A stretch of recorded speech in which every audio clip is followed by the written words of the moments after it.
Bom, cumprimento a todos da mesa. Quero parabenizar, é uma honra receber o Grupo Record aqui, parte que eu acompanho desde logo do começo, do início. Como todos sabem, sou casada com o apresentador do programa de maior audiência e vejo a luta do dia a dia para a Record se manter. A Record chegou aqui para oxigenar o mercado publicitário, o mercado de comunicação, conquistou o povo gaúcho, pois tem muita responsabilidade, tem uma responsabilidade social muito grande.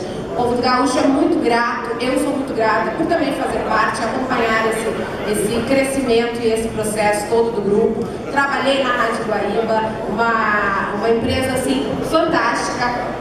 Foram anos maravilhosos convivendo diariamente e cotidianamente com as pessoas do Grupo Record. Vejo aqui o Silvinho, o Augustão, chamo assim porque são amigos, o presidente Reinaldo Gili, e conheci todos os presidentes que passaram aqui pelo grupo, com quem tive o prazer de conviver e participar sim e ver do esforço crescente para a Record se manter com o nível de audiência que tem. Parabéns, parabéns ao Roger Canal, meu colega de partido, pela iniciativa louvável. Longos anos, vida longa e próspera ao Grupo Record de televisão. Muito obrigada.